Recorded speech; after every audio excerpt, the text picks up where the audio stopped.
sampai mengobrol bersama. Adikku menunggu.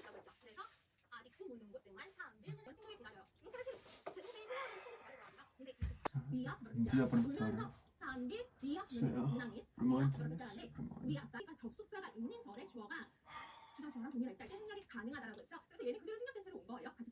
Saat kami menikah, cuaca juga sangat cerah. Kita harus duduk dengan benar. 그러면 여러분 우리 사안, 뜻과 왁두, 뭐뭐 할 때라는 의미를 가지고 하나의 주어 같은 대상이겠죠? 하나의 주어가 동시에 밥 먹으면서 노래 부르더라.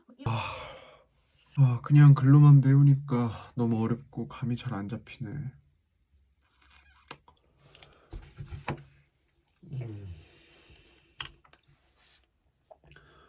내 생각을 직접 문장으로 만들어서 얘기하고 싶다.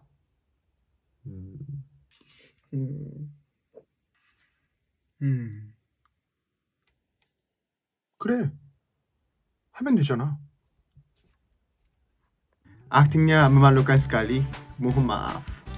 Saya pernah mendapatkan peluang untuk berkunjung ke Indonesia beberapa tahun lalu. Mulai dari Jakarta, Yogyakarta, sampai Akme di Magelang, juga Candi Borobudur.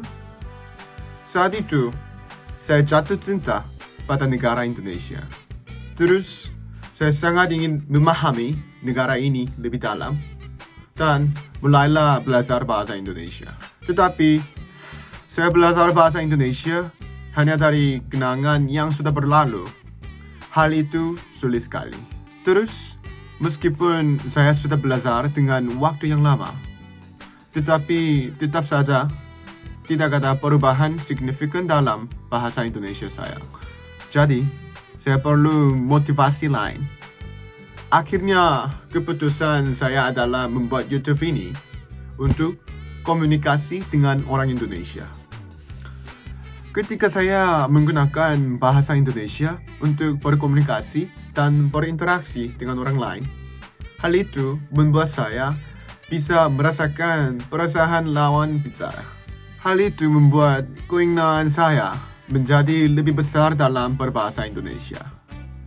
Belajar dengan mata dan kuping, juga dengan kelas daring, menceritakan apa yang ada dalam pikiran saya akan lebih efektif jika diucapkan. Jadi, saya membuat YouTube ini. Memperhatikan dalam berkomunikasi berbahasa menjadikan saya untuk membuat YouTube. Tetapi, kita tidak bisa berkomunikasi secara satu arah. Anda juga dapat merasa suka untuk berkomunikasi dengan saya.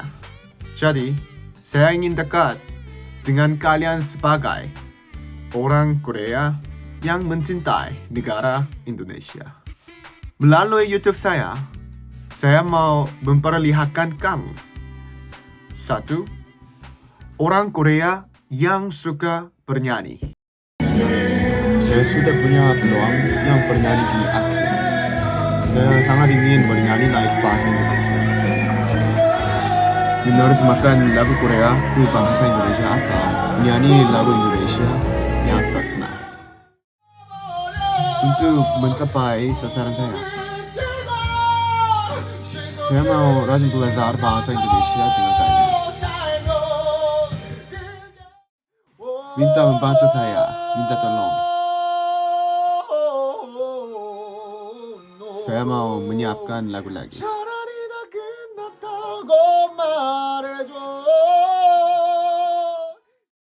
2. Orang Korea yang memperkenalkan keindahan Korea kepada orang Indonesia. Akhir-akhir ini, saya berkunjung ke Istana Gyeongbokgung. Secara kebetulan, saya mendengarkan suara yang menyenangkan. Mari. Saya merasa akhir dari COVID-19 dan kalian mau berkunjung ke Korea. Terus, pakai YouTube saya mau memperkenalkan kamu tempat wisata dan juga memperkenalkan makanan dan minuman yang mungkin kalian suka. Saya mau upload konten lebih cepat, lebih banyak jika perubahan dalam bahasa Indonesia saya cepat. Terus, tolong membantu saya. 3.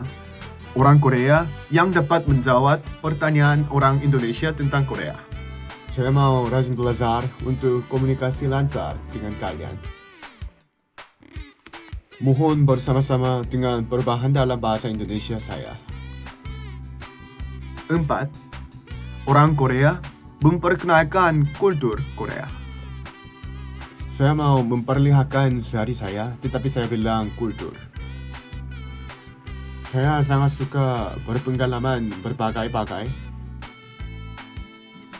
Sampai olahraga dari kehidupan budaya dan perawatan diri. Saya mau membagi informasi yang kamu ingin tahu tentang. Saya menunggu perhatian kamu sekali. Dan pada akhir percakapan ini, saya ingin menjadi orang Korea yang berada di tengah-tengah dalam harmonisasi kultur Korea dan budaya Indonesia. Terima kasih banyak yang telah menemani cerita dari awal perjalanan aku. Senang bertemu dengan Anda. Sampai jumpa lagi.